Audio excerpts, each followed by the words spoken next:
Hello student and welcome to the 72nd lecture for class 10th mathematics nurture. Myself is Tabib Siddiqui और today we are going to start with the surface area volume. ये chapter मोर और less theoretical है, इसमें सिर्फ फॉर्मूले पता होने चाहिए बाकी, और इस चैप्टर में कुछ भी ज़्यादा कुछ है नहीं करने को। मतलब अगर आपको फॉर्मूले याद हैं हर चीज़ के तो आपके लिए चैप्टर बहुत इजी होने वाला है, और अगर फॉर्मूले याद नहीं है तो फिर कुछ कर ही नहीं सकते हो आप। इसमें थोड़ा बहुत इसमें लॉजिकल और मेंटल रीजनिंग किया जा सकता है, क्वेश्चंस को घुमा के पूछा जा सकता है, ट्रिग्नोमेट्री को रिलेट किया जा सकता है, ट्रायंगल्स को रिलेट किया जा सकता है। तो जहाँ जहाँ ऐसी सिचुएशन आएगी मैं वहाँ पे आपको गाइड कर दूंगा। बाकी ये चैप्टर भी स्मूथ फॉलोइंग है, इसमें कैलकुलेशन थोड़ी सी स्ट्रिक्ट है, आपको कैलकुलेशन का ध्यान देना पड़ेगा, क्योंकि अगर कहीं भी एक जगह कैलकुलेशन होती है तो वो पूरे आंसर्स को गलत करती है और पूरा क्वेश्चन को गलत करती है। तो कई टीचर्स पे डिपेंड करता है, अगर आपका आंसर सही है तो मार्क्स पूरे मिलेंगे, अगर आंसर गलत आ रहा है, मेथड भले ही सही हो तो मार्क्स नहीं मिलेंगे, पूरे क्वेश्चन को ज़ीरो कर दिया जाएगा। तो आई होप सो कि आपको ये समझ में आ रहा हूँ मैं क्या बताने की कोशिश कर रहा हूँ। एनसीईआरटी के पॉइंट ऑफ व्यू से देखा जाएगा तो जब मैं एनसीईआरटी भी करूँगा तो कैलकुलेशन मैं नहीं करूँगा, क्योंकि एग्जाम में कैलकुलेशन आपको करनी है, मुझे नहीं है। तो मैं सिर्फ आपको गाइडेंस दे दूंगा, गाइडलाइंस दे दूंगा कि क्वेश्चन में ये फॉर्मूला लग रहा है और ये ऐसे सॉल्व होगा, बाकी करना आपको ही है। आई होप सो ये क्लियर है। और इसी नोट पे हम ये चैप्टर स्टार्ट करते हैं कि सरफेस एरिया एंड वॉल्यूम्स। देखिए हमारे जो सिलेबस में सिलेंडर, कोन और स्फीयर तो है ही है, एक नया चीज़ भी है फ्रस्टम। अब फ्रस्टम इस बार सिलेबस से भले ही कटा हो या नहीं कटा हो, उसके बारे में तो अभी देखना पड़ेगा कि कौन सा पोर्शन कटा है, या पूरा कटा है, या सिर्फ वॉल्यूम वाला पार्ट कटा हुआ है, या सरफेस एरिया वाला पार्ट कटा हुआ है। लेकिन फिर भी फ्रस्टम बेसिकली कोन का ही एक एक्सटेंशन है। जब पढ़ेंगे फ्रस्टम यानी जो बकेट होती है, बाल्टी, उसी को फ्रस्टम कहा जाता है। ठीक है, तो देखते हैं अब इस क्वेश्चन को भी। लेकिन सबसे पहले हम सिलेंडर को डिफाइन कर लेते हैं। देखो सिलेंडर क्या होता है। सिलेंड्रिकली बेसिकली सिलेंडर आपको समझ में आता है, जब पानी की बोतल होती है सिलेंड्रिकल शेप में होती है, ठीक है ना। एक कर्व सरफेस एरिया होता है इसमें, जैसे राउंड नेक, ठीक है। जैसे कि एक सर्कल हो, सर्कल को आप एक्सटेंड कर दो हाइट के साथ तो ये सिलेंडर बन जाएगा। वर्टिकल हाइट तो ऊपर दो सर्कल, नीचे ऊपर नीचे दो सर्कल होते हैं, इन दो सर्कल के सेंटर्स को अगर आप ज्वाइन करोगे तो आपको सिलेंडर की हाइट मिल जाएगी, ठीक है ना। जो सिलेंडर होता है उसमें टॉप और बॉटम में दो सर्कल्स होंगे, उन दो सर्कल्स के सेंटर्स को ज्वाइन करोगे तो आपको सिलेंडर की हाइट मिल जाएगी। और उन दो सर्कल के जो रेडियस होते हैं वो ऑब्वियस सी बात है इक्वल होंगे, ठीक है। तो वो रेडियस कहलाता है। होपफुली समझ में आ रहा होगा। ये राइट सर्कुलर सिलेंडर कहलाता है। वैसे तो सिलेंडर ऐसे भी हो सकते हैं, लेकिन ये राइट सर्कुलर सिलेंडर नहीं है। यानी ये जो एक्सिस है हमारी सिलेंडर की, ये समझने की कोशिश करिएगा। ये जो एक्सिस है, एक्सिस क्या कहलाती है, जो हाइट वाली बात है, यानी जो सेंटर और सेंटर को ज्वाइन करोगे वो एक्सिस भी कहलाती है सिलेंडर की। वो एक्सिस हॉरिजॉन्टल एक्सिस यानी रेडियस के एक्सिस से परपेंडिकुलर होना चाहिए, ठीक है ना। अब यहाँ पे आप नोटिस करो कि ये जो हॉरिजॉन्टल एक्सिस है इससे ये वाली एक्सिस परपेंडिकुलर नहीं है, तो इसलिए राइट सर्कुलर सिलेंडर नहीं है। तो हमारे सिलेबस में सिर्फ राइट सर्कुलर सिलेंडर है, तो वही हम पढ़ेंगे। होपफुली आपको क्लियर है। फॉर्मूले बाकी जो पुराने हैं वही पुराने आपको फॉर्मूले याद रखने हैं, है ना। सरफेस एरिया का फॉर्मूला क्या होता है, देखो एक तो कर्व सरफेस एरिया होगा कि कौन कौन से सरफेस को आप पेंट कर सकते हो बाहर वाले, तो वो कर्व सरफेस एरिया का फॉर्मूला होता है 2πRh, ठीक है। और TSA यानी टोटल सरफेस एरिया, ये 9th क्लास में पढ़ के आ रहे हैं हम, है ना। तो इसमें बॉटम भी आ जाएगा और टॉप भी आ जाएगा, यानी बॉटम में भी आपने एक लिड लगा दिया, टॉप में आपने कवर कर दिया, तो 2πRh तो है ही है ऑलरेडी, प्लस दो सर्कल का एरिया तो 2πr², तो that is equals to 2πr common ले लो तो h+r आ जाएगा। ये TSA हो गया है।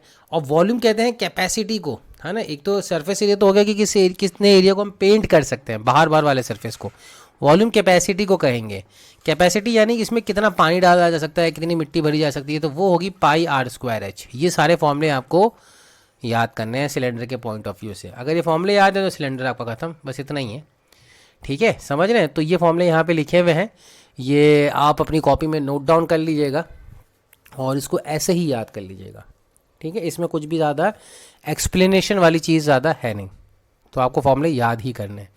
तो क्वेश्चंस देख लेते हैं। जैसे कि अच्छा एक और चीज़ होती है हॉलो सिलेंडर, ठीक है। हॉलो सिलेंडर में क्या होता है कि सॉलिड और हॉलो में फ़र्क ये होता है कि जैसे कि हमने एक मिट्टी लिया, है ना, मिट्टी का ढेर है हमारे पास, उस मिट्टी के ढेर से हमने क्या किया, अपने हाथ से एक सिलेंडर लाइक शेप बना दिया, तो ये मिट्टी अंदर भी भरी रहेगी सिलेंडर के। तो इस टाइप के सिलेंडर को हम सॉलिड कहते हैं। जैसे डंबल नहीं होता है जिम के अंदर, है ना, वो पूरा आयरन का बना होता है, तो उसके अंदर कुछ भी खाली स्पेस नहीं होता, है ना। और हॉलो में क्या होता है, हॉलो आपका एग्जाम्पल है जो पेप्सी का केन आता है, कोक का केन आता है एल्युमिनियम वाला, वो बेस्ट एग्जाम्पल है हॉलो के लिए। उसमें क्या होता है कि अंदर हॉलो स्पेस होता है, राइट। तो ये टिन की सरफेस होता है। तो इसमें क्या होगा स्टूडेंट कि हॉलो के अंदर थिकनेस के ऊपर डिपेंड करता है कि सपोज करो ये आउटर सरफेस हो गया है और कुछ थिकनेस होगी, सपोज करो ये थिकनेस ले लेते हैं हम, ठीक है ना। ये हमारा भरा हुआ सरफेस है, यानी ये थिकनेस है, समझ रहे हैं आप। थिकनेस बहुत कम होती है लेकिन जब हम माइक्रोस्कोप में देखेंगे तो कुछ तो आएगी। तो ये थिकनेस में क्या होता है कि इंटरनल और एक्सटर्नल रेडियस आ जाएगा। अगर आप सर्कल के सेंटर से इनर वॉल तक जाएंगे तो उसको बोलते हैं इंटरनल रेडियस सिलेंडर का, और सर्कल के सेंटर से अगर आप आउटर वॉल तक जाएंगे तो उसको बोलते हैं आउटर रेडियस। बात समझ रहे हैं। तो जब हम CSA कैलकुलेट करेंगे ना हॉलो सिलेंडर का, तो आउटर रेडियस वाला सरफेस कैलकुलेट किया जाएगा। बात समझ रहे हैं। आउटर सरफेस वाला सरफेस जो है वो पेंट हो सकता है, तो 2 pi are outer into height. और TSA में भी क्या रहेगा, आउटर सरफेस कैलकुलेट रहेगा 2 पाई आर नॉट। ये तो CSA का टोटल CSA हो गया है। लेकिन जो ये वाली जो सरफेस है ना, ये सर्कल का एरिया, अगर आप इसको टॉप में देखें तो सिर्फ इतना ही एरिया तो कवर पेंट हो सकता है, बाकी ये तो हॉलो है ना। तो ये कितना आ जाएगा, एक तो पाई आउटर सरफेस का area minus pi inner circle का एरिया। बात समझ रहे हैं। यानी बाहर वाले सर्कल से अंदर वाला सर्कल माइनस कर दो तो ये एरिया आ जाएगा, और इसका ट्वाइस, ठीक है, इसका ट्वाइस, क्योंकि नीचे भी वही चीज़ है। वॉल्यूम के पॉइंट ऑफ व्यू से देखोगे तो वॉल्यूम कैपेसिटी जो है वो कितनी हो जाएगी, इसी वितनी अंदर वाली कैपेसिटी, है ना। तो ये कैपेसिटी अंदर वाली कैपेसिटी हो जाएगी। और लेकिन अगर इसके मटेरियल की बात करोगे तो वो आपकी बात अलग है कि पाई आर स्क्वायर एच में से पाई आर आई स्क्वायर एच को, यानी आउटर रेडियस में से इनर रेडियस का इनर वॉल्यूम माइनस करना है। तो जो इसमें मटेरियल डला होगा, यानी ये एल्युमिनियम का वॉल्यूम कितना होगा, बात समझ रहे हैं। यानी इस पूरे सिलेंडर में से ये हॉलो सिलेंडर का वॉल्यूम माइनस कर देंगे तो इसका वॉल्यूम आ जाएगा ना, जो बचा हुआ है, जो मटेरियल लगा हुआ है। और अगर आपसे कैपेसिटी की बात कर रहा है कि कितना भरा जा सकता है, तो वो इनर वॉल्यूम का रेडियस है पाई आर इनर का स्क्वायर एच। तो फॉर्मूले अच्छे से याद होने चाहिए। फॉर्मूले अगर आपको याद है अच्छे से तो काम हो जाएगा। बाकी जो कुछ स्क्रीन पर अभी भी क्वेश्चन लोड्स करूंगा वो आपको करने हैं। आज मेरा टारगेट ये है कि आपको सारे फॉर्मूले एक बार दिखा दिए जाए तो आपके NCERT के लिए क्वेश्चंस इजीली हो जाए, ठीक है। तो ये जो चीज़ें मैंने अभी आपको बताई थी वही यहाँ पे इसका एक्सप्लेनेशन दिया हुआ है, तो एक बार इसको देख लीजिएगा, ठीक है। होपफुली आपको समझ में आएगा। अच्छा, कभी कभी इंटरनल भी पेंट करना पड़ता है, तो इंटरनल पेंट करने के लिए 2 पाई आर इंटरनल एच। तो ये सारे फॉर्मूले अपनी कॉपी में नोट डाउन कर लीजिएगा। नज़र स्क्रीन की ब्राइटनेस बढ़ाइएगा, थोड़ा सा डाउन है इसमें कलर स्लाइड का, ठीक है, सॉरी फॉर डैट। उसके बाद आ जाते हैं ये क्वेश्चन हैं कुछ। मैंने मेटल क्यूब ये आपको करना है। ये कह रहा है कि अच्छा इसमें क्या है कि एक बार आर्किमिडीज प्रिंसिपल भी आपको पता होना चाहिए। कह रहा है कि एक मेटल क्यूब है, ठीक है, उसको हमने पानी के अंदर डाला।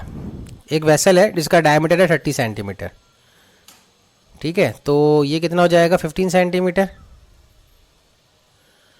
ठीक है, ये हो गया 15 सेंटीमीटर। अब जैसे ही हमने देखो आर्किमिडीज प्रिंसिपल क्या होता है, volume of water displaced by an object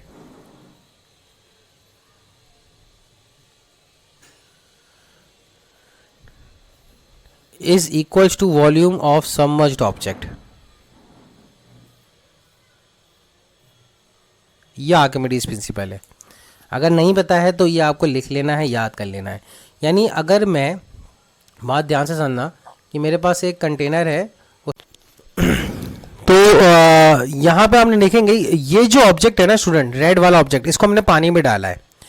तो अब ये जैसे ही पानी में डालोगे तो कुछ पानी बाहर निकलेगा ना, तो ये जो ब्लू कलर में जो निकल रहा है ये पानी बाहर निकल रहा है, या अगर इसका लेवल कम है तो कुछ ऊपर लेवल राइज होगा। तो क्वेश्चन ये कहता है कि मतलब आर्किमिडीज प्रिंसिपल ये कहता है कि जो volume of the displaced water है, यानी ये जो पानी गिरेगा या ऊपर राइज करेगा, वो इस ऑब्जेक्ट, ये जो रेड कलर का ऑब्जेक्ट है ना, इसके बराबर होगा, इस सबमर्ज्ड ऑब्जेक्ट के बराबर होगा। ये आर्किमिडीज प्रिंसिपल कहता है, ठीक है ना। तो अगर ये चीज़ समझ में आ रही है आपको तो ये क्वेश्चन भी ज़्यादा इजीली डिफिकल्ट नहीं है। ये कह रहा था कि एक सिलेंडर है ना, ये एक सिलेंडर है, सिलेंडर में हमने कुछ लेवल तक पानी भरा हुआ है। जैसे ही हमने क्यूब डाला है ना, तो इस सिलेंडर के लेवल में राइज हो गया, जाहिर सी बात है पानी डिस्प्लेस्ड होगा। तो ये लेवल कितना है 140/99 और सिलेंडर का रेडियस कितना है 15।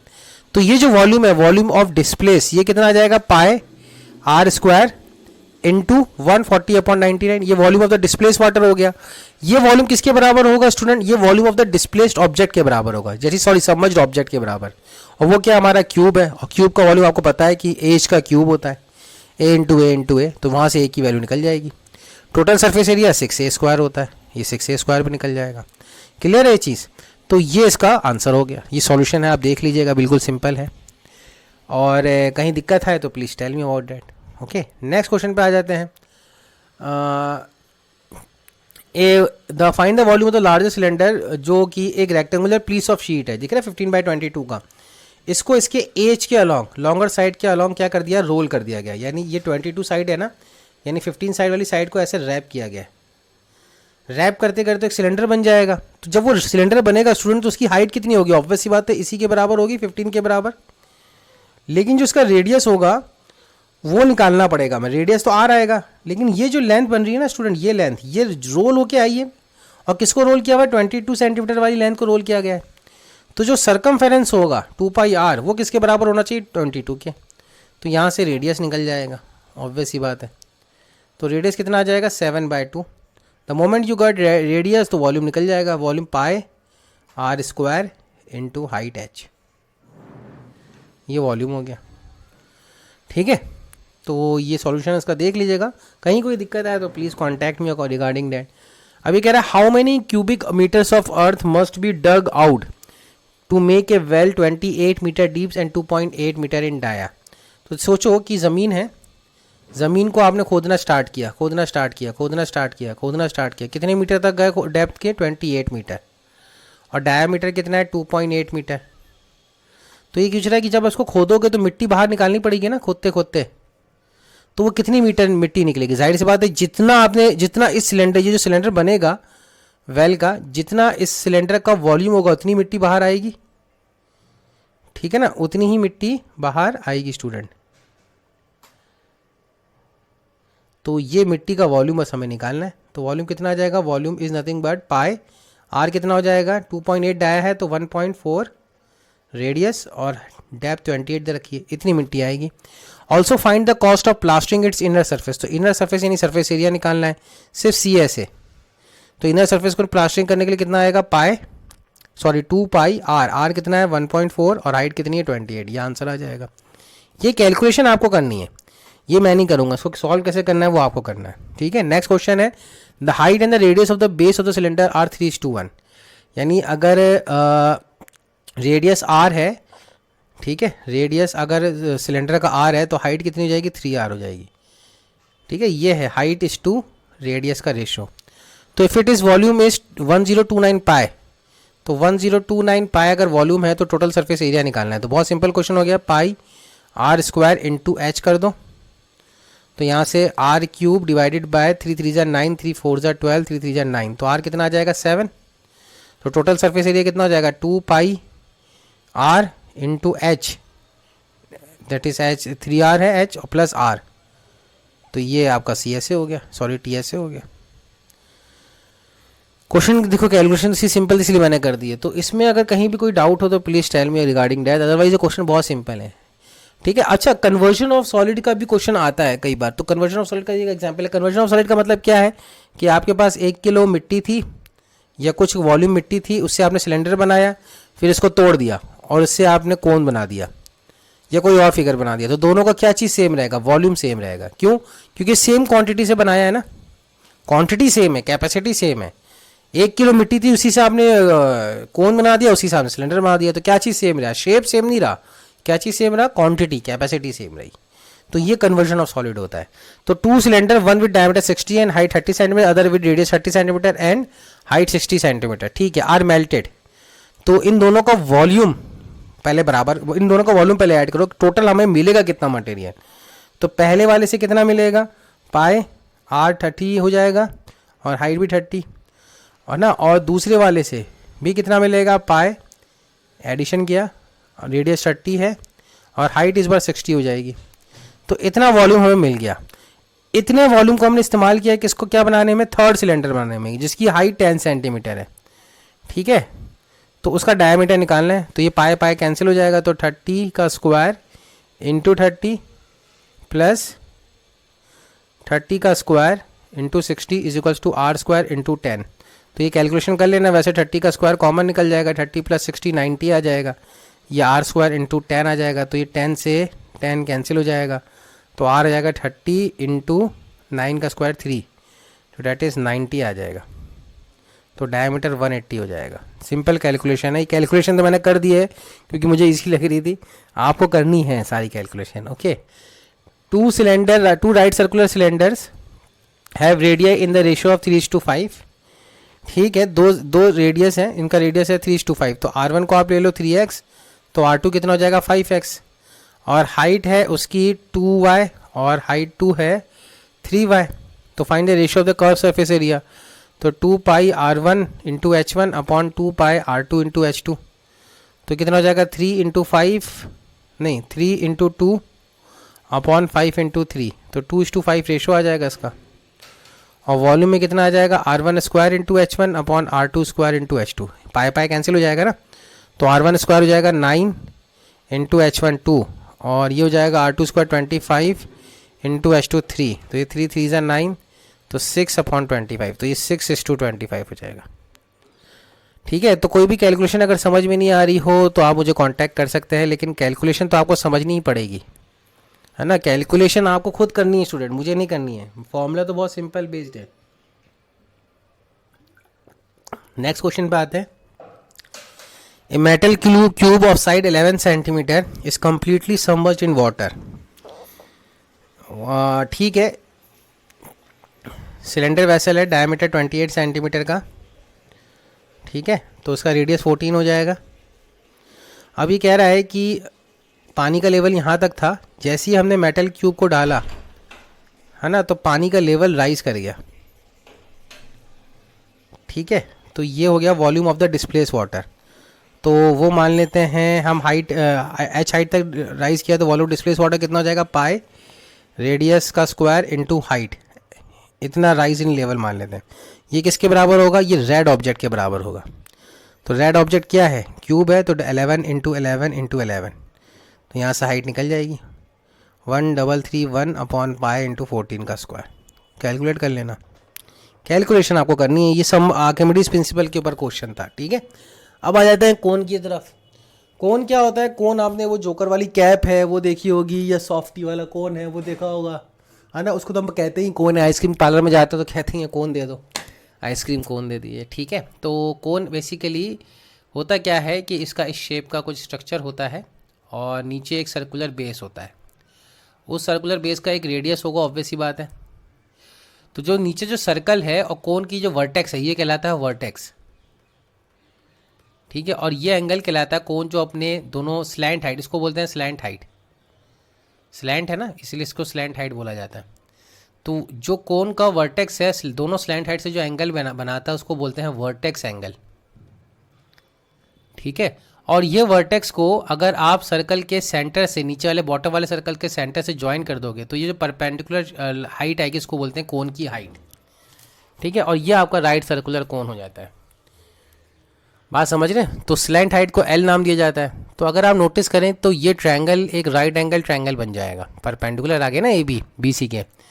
तो यहाँ पे जो ए बी का स्क्वायर है बी सी के स्क्वायर के ऐड करके आपको ए सी का स्क्वायर मिल जाएगा। क्यों, पाइथागोरस की वजह से। तो ए बी का स्क्वायर कितना हो जाएगा, एच स्क्वायर, बी सी का आर स्क्वायर, और ये ए सी, अब स्लैंट हाइट को हमने एल बोल दिया। तो अगर एच आर गिवन है तो एल निकल जाएगा, एल और आर गिवन है तो एच निकल जाएगा, एच और एल गिवन है तो आर निकल जाएगा। यानी तीन में से कोई दो चीज़ गिवन है तो तीसरी चीज़ अपने आप इस फॉर्मूले से पाइथागोरस थ्योरम से निकल जाएगी। वर्टेक्स कोन के टिप को कहते हैं, और वर्टेक्स एंगल इसके टिप ने जो एंगल बनाया है दोनों स्लैंट हाइट के साथ, उसको वर्टेक्स एंगल कहते हैं। अगेन यहाँ पे समझने वाली चीज़ ये है कि ये जो बॉटम है, सर्कुलर बॉटम, ये जो स्लैंट हाइट है ये आउटर सरफेस कहलाता है कोन का। ठीक है, तो पेंट सिर्फ इसी को किया जा सकता है। ठीक है, तो pi r l C S A of cone कहलाता है, pi r into slant height. सिर्फ बाहर वाली सरफेस। और टी एस ए क्या कहलाएगा कि जब हमने बॉटम वाले सरफेस में लीड लगा दी, तो पाई आर एल तो रहा ही रहा सी एस ए, है ना। और पेंट किया नीचे वाला बॉटम सरफेस क्या एक सर्कुलर एंड है, तो पाई आर स्क्वायर कर दिया। और वॉल्यूम ऑफ द कोन आपको याद रखना है 1/3 pi r square into H. तो कैपेसिटी ऑफ कोन ऐसे डिसाइड कर सकते हैं कि कोन को इन्वर्ट कर दो, अब इसमें कितना पानी भरा जा सकता है, कितनी सॉफ्टी आ सकती है। तो ये फॉर्मूला आपको याद रखना है कि 1/3 पाई आर स्क्वायर एच होता है ये। ओके, तो आई होप सो कि ये सब थ्योरी आप एक बार देख लेना, कहीं भी दिक्कत आए तो मुझे कॉल करके पूछ लेना। ये सारी चीज़ें आपको याद रखनी है। Volume pi r square h by 3, pi r l curve surface area हो गया, और टोटल सरफेस एरिया ये हो गया। आपको दिख रहा होगा होपफुली स्क्रीन पे, थोड़ा सा फॉन्ट लाइट है इसका, लेकिन ये फॉर्मूले आपको अच्छे से याद होने चाहिए। ये फॉर्मूले याद हैं तो ही क्वेश्चन अच्छे से हो सकते हैं। अगर ये फॉर्मूले याद नहीं है स्टूडेंट, तो क्वेश्चंस फिर आपसे नहीं होंगे। तो हमने सिलेंडर, आज के लेक्चर में हमने सिलेंडर भी पढ़ लिया है और ये कोन भी पढ़ लिया है। ठीक है, कोन के भी क्वेश्चंस बहुत, जैसे सिलेंडर के क्वेश्चन है वैसे ही कोन के क्वेश्चन होते हैं, कोई ज़्यादा फर्क नहीं है। The ratio of the base area and the curve surface area of the conical tent. आप देखो कर्व सरफेस एरिया और बेस एरिया, बेस एरिया क्या हो जाएगा कोन का, बेस एरिया हो जाएगा पाई आर स्क्वायर, और कर्व सरफेस एरिया कितना हो जाएगा कोन का, पाई आर एल। इसका रेशियो दे रखा है 40/41, तो पाई से पाई कैंसिल, आर से आर कैंसिल। बेसिकली इन्होंने R/L का रेशियो दे रखा है 40/41। ठीक है ना। If it's height is 18 metre, ठीक है, तो हाइट 18 मीटर है, तो 1/3 पाई आर स्क्वायर एच ये वॉल्यूम होता है। ठीक है, तो हमें क्या निकालना है, कैपेसिटी निकालनी है, यानी वॉल्यूम निकालना है। तो आर और एल का रेशियो गिवन है, यानी आर अगर 40x है तो एल कितनी आ जाएगी 41x। तो हाइट निकल जाएगी यहाँ से, हाइट क्या हो जाएगा h square plus r square is equals to l square होता है। तो एच स्क्वायर हो जाएगा 41 square x square minus 40 square x square. तो एच स्क्वायर आ जाएगा 41x माइनस 40x, ठीक है, इंटू 41x प्लस 40x, तो दैट इज 81x। तो एच आ जाएगा 9x आई थिंक सो। ठीक है, 41 माइनस 40x हो जाएगा, तो ये 9x आ जाएगा। तो बस आप यहाँ पे पुट कर दीजिए, हाइट भी आ गई आपके पास 9x। ठीक है, फाइंड द एयर कैपेसिटी। तो हाइट 9x आ रही है और हाइट आपको गिवन है क्वेश्चन में 18, तो एक्स वैल्यू कितनी हो जाएगी 2। तो रेडियस कितना हो जाएगा 40 इंटू 2 डेट इज 80। बस आपको वॉल्यूम में पुट करना है, पाई 80 का स्क्वायर, हाइट 18 का स्क्वायर अपॉन 3, तो ये वॉल्यूम आ जाएगा। कहीं भी कोई डाउट हो तो please raise that particular thing, है ना, पॉज करके रिवाइंड करिए और चीज़ों को समझिए। ये इसका फॉर्मल सॉल्यूशन है स्लाइड्स का। ठीक है, तो आप इसको नोट डाउन कर लीजिएगा कॉपी के अंदर। तो इस टाइप के क्वेश्चंस बोर्ड में आते हैं, तो वही क्लासिक एग्जांपल्स नहीं है मैंने। The capacity and the base area of a conical shell, तो कैपेसिटी कितनी होती है 1/3 pi r square into h, ये है 9865। और बेस एरिया कितना होता है कोन का, पाई आर स्क्वायर, ठीक है, वो है 616। तो हाइट निकल जाएगी यहाँ से, ये यहाँ पे वैल्यू डालिए 616/3 इंटू हाइट, तो 9865। तो यहाँ से हाइट निकल जाएगी। The moment you got height, तो पाई आर एल होता है, ठीक है ना, पाई आर एल होता है। हाइट निकल जाने के बाद अगर आपको यहाँ से आर भी मिल जाता है, क्योंकि इधर से आपको क्या मिल जाएगा इस फॉर्मूले से, पाई आर स्क्वायर को जो 616 दे रखा है ना, तो यहाँ से आर भी मिल जाएगा। तो आर मिल गया तो एल भी मिल जाएगा, square root of h square plus r square. तो आर मिल गया, एल मिल गया, तो कर्व सरफेस एरिया निकल जाएगा। मैंने आपको गाइडलाइन दी है, तो क्वेश्चन आपको सॉल्व करना है और यहाँ पे सॉल्यूशन मेंटेन है। अगर आपको कोई दिक्कत है तो ये सॉल्यूशन देखिए, गाइडलाइन समझनी है तो मेरी वीडियो को पॉज करके रिवाइंड करिए। फिर भी कोई दिक्कत आए तो मुझे कॉल करिए, फिर भी कोई दिक्कत आए तो लाइव क्लास शेड्यूल करिए, और फिर भी दिक्कत आए तो पर्सनल जूम सेशन शेड्यूल करवाइए। लेकिन डाउट्स को पेंडिंग मत रखिए एट द लास्ट, है ना। चैप्टर बहुत ईजी है, फॉर्मूला बेस्ड है, अगर आपको समझ में आ रहा है तो चैप्टर बहुत जल्दी खत्म हो जाएगा। ठीक है, फाइंड द वॉल्यूम ऑफ ए कोन उस स्लैंट हाइट, एल दे रखा है 17, रेडियस दे रखा है 8, तो 17 का square is equals to height square plus 8 square that is 64। तो हाइट आ जाएगा 289 माइनस 64, तो ये कितना हो जाएगा 225। तो एच आ जाएगा 15। तो वॉल्यूम निकालना है, तो 1/3 पाई आर स्क्वायर, आर कितना हो जाएगा 8 इंटू 8, हाइट कितनी है 15। ये सॉल्व कर लेना, आंसर आ जाएगा। ठीक है, कितना सिंपल से, अगर आपको फॉर्मूला याद है तो क्वेश्चन कितने सिंपल हो रहे हैं। The diameter of a 2 cone, यानी रेडियस दे रखा है 2 कोन का रेशियो, डायमीटर और रेडियस का रेशियो एक ही होता है ना। Find the ratio of the curve surface area, the diameter of the 2 cones, find the ratio of their curve surface area.